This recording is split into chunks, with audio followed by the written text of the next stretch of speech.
Hi guys, Micky here. Hope you're well. Hope you're keeping safe and looking after each other. I guess that just like me, you're missing football. But let me tell you, this virus, while it's frustrating at this moment in time, will end and we'll soon be back, or you'll be soon back into Market Harborough and enjoying your football again. And I suppose that at this time of the year, everybody's April time, coming up to Easter, everybody looks forward to the end of the season and all the trophies that are handed out. I'm sure some Liverpool fans out there want the season to get going as soon as possible because for all intents and purposes they are the champions but haven't been crowned yet. And I guess, there's a lot of honours to be handed out and decisions to be made.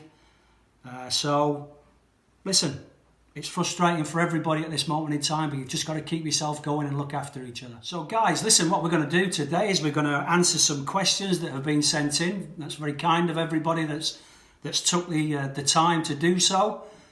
On a wide range of subjects. And the first one is from Ryan Goodband, who I believe was a student at the Academy in 2008. And Ryan, thanks for your question. And he talks about the Arsenal invincible side of 2003-2004. I was Leicester City's manager, of course, at that time, playing against Arsenal, the great invincible side, and he asked what it was like to face them. Well, Ryan, frightening, I have to say. The one thing about them was not only did they have good players and a good team structure, what they had was a lot of pace in the side.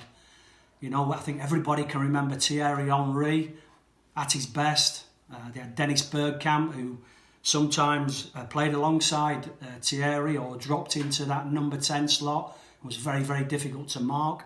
Freddie Ljungberg on one wing and Perez on the other.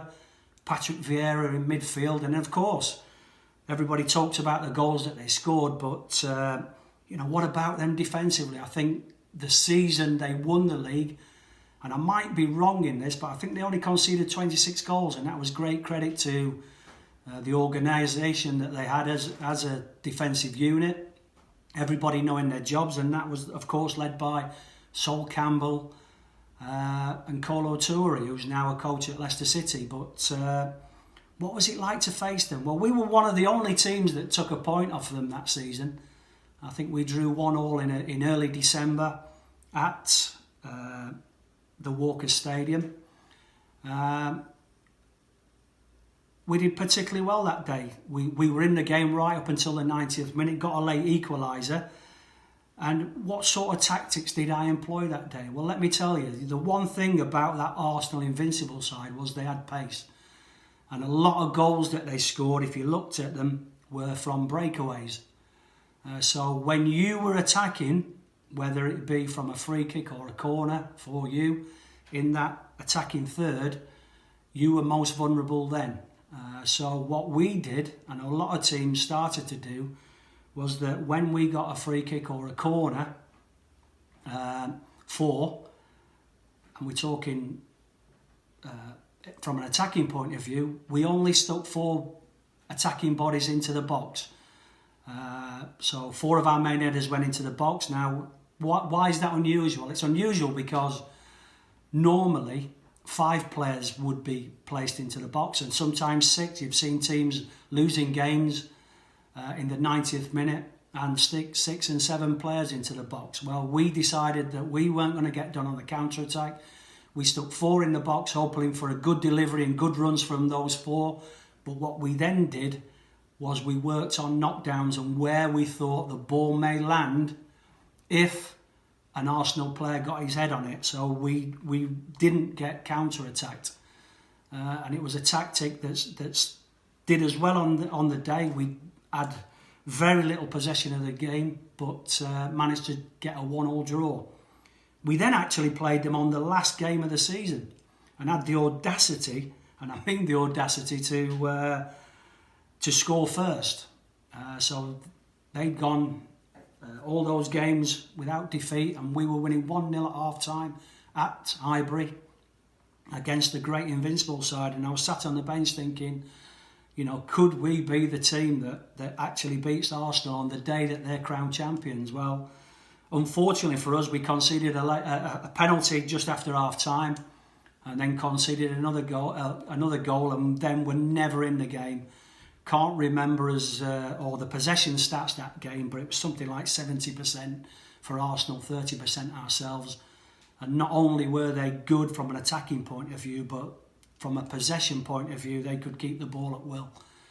So very, very difficult to play against, but what a fantastic team. Now, the debate will always be, were they the best ever? Well, they've got to be up there. I know they perhaps didn't get as many points as the Manchester City side a couple of years ago, but from an attacking point of view, and you know, the fact that they went through the whole season undefeated speaks volume, not only of Arsene Wenger as a coach, but also the team and the shape that they adopted that year. So Ryan, thanks for your question. And now we've got a question from Adam Horner, I believe is a coach at the school. And the question for me is, during your time at Leicester when in the Premier League, was you close to signing a player that the media didn't know about? Well, Adam, I don't know whether you realised this at the time. I was manager of Leicester City. We had very, very little money, and you know, we went into administration in 2003. So money was very, very tight. But the one player that we did track for an awful long time, and I was very, very keen on trying to sign, was a fella called Jimmy Bullard, who not only is he famous for his antics off the pitch, but on the pitch, whilst at Peterborough, was a fantastic young footballer coming through. I thought he would be a fantastic addition to the squad, handled the ball, wanted the ball on all occasions, even when he was tightly marked. You know, that's a sign of somebody with a great deal of confidence and faith in his own ability. Had a good range of passing, and the one thing that he was particularly good at, and I first noticed at Peterborough, was he had this ability to sneak into the box without being noticed, and was often on the end of crosses coming in either from the left or the right, and scored a number of goals. So Jimmy Bullard was a player that I was very, very interested in, if only we could have afforded him at the time. Yeah, now we've got a question from Daniel from Port Harcourt, and Daniel, thanks for your question, mate. He says, as footballers, what should we be doing in this period of inactivity? Well, that's very, very difficult to answer, Daniel. I guess that as a footballer, and as your career progresses, and if you're lucky enough to become a professional footballer, you will have periods of inactivity, and generally that's caused by injury, and injuries can last from a day or so to, maybe a year out of the game. And how do you keep yourself going during that period? Well, and also, I guess, this period is very much like the close season, where you have maybe 6, 7 or 8 weeks off, no structured football for you. And sometimes that can be very, very difficult. But I guess what you should be doing is assessing and re-evaluating all the work that you've done over the past year. So my tips and advice for you to get through this period is just to take a little bit of time out, relax, let your body recover from the rigours of training over the past 6, 7, 8 months. Some of you may have had a little niggling injury that you've not been able to shift. You maybe have been training with it. Some may have even played with little niggling injuries. Well, it's a time now to let your body recover, get over those little niggling injuries.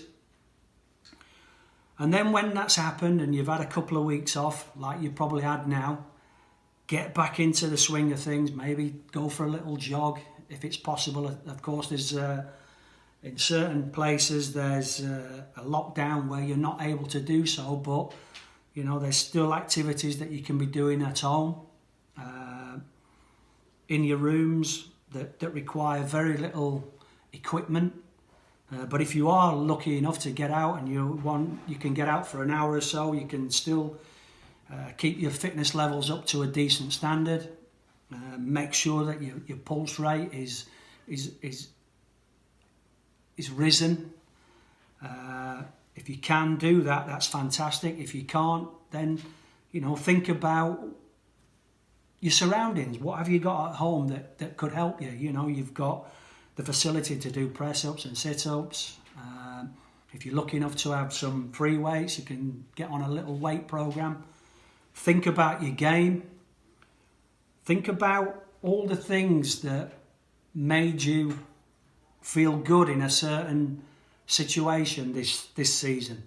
It could be that, just take a little bit of time out to think about when you actually played well and when you were feeling like you were at your most confident.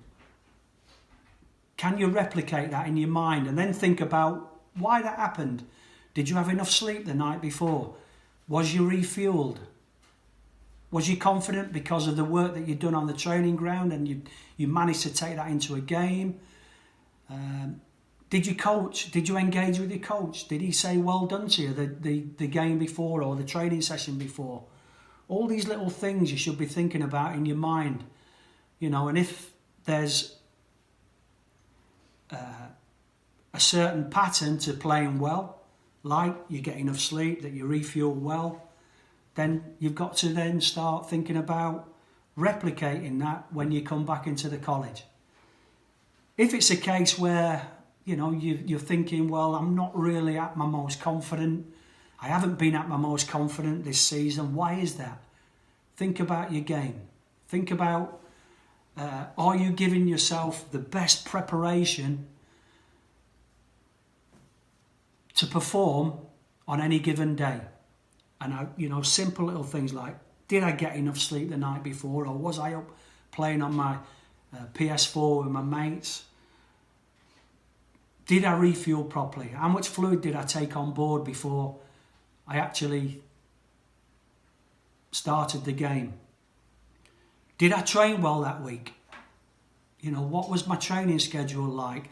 Was I too tired? Did I taper it to the game? All these little things you can be thinking about whilst you're at home. And then think about coming back into the college when that happens and giving it your best shot. Not everybody, and with that, set goals. Goal set for yourself. If I'm a B team player or a second team player, how am I going to get into the first team? What do I need to do? Do I need to get fitter? Do I need to get stronger? Do I need to be more confident? Do I need extra training? And that's what all these coaches are there for, to help you and to make you better footballers. Don't ever be afraid to ask them the questions. If there's something on the training ground that you don't understand or you want to work on, then speak to your coaches, because that is why we're there. We're here to help you to become better. Now, not everybody will be a professional footballer. There's a lot of things that go to being a professional footballer. But you have got a fantastic opportunity at Brookhouse College, if you're in the academy, to be a footballer. Because if I look at you and I look at somebody else who's maybe training once a week or twice a week, and you have the same amount of ability as this same player, but you train 5 days a week and you have a game on the other 6th day and you rest on the 7th day, surely if you are doing the right things and eating the right foods and sleeping and giving it your best shot, getting stronger and fitter, surely you have a better opportunity than a regular boy who's only with the same ability, who's only training twice a week. So you're in a very privileged position. Don't waste that opportunity. So come back into the academy, be confident, and maybe next week we can talk about confidence and the psychology of football. But at this moment in time, just take time out, do a little bit at home, be ready for the resumption of the season, because it's going to happen, and then come back confident, and fit and ready to perform.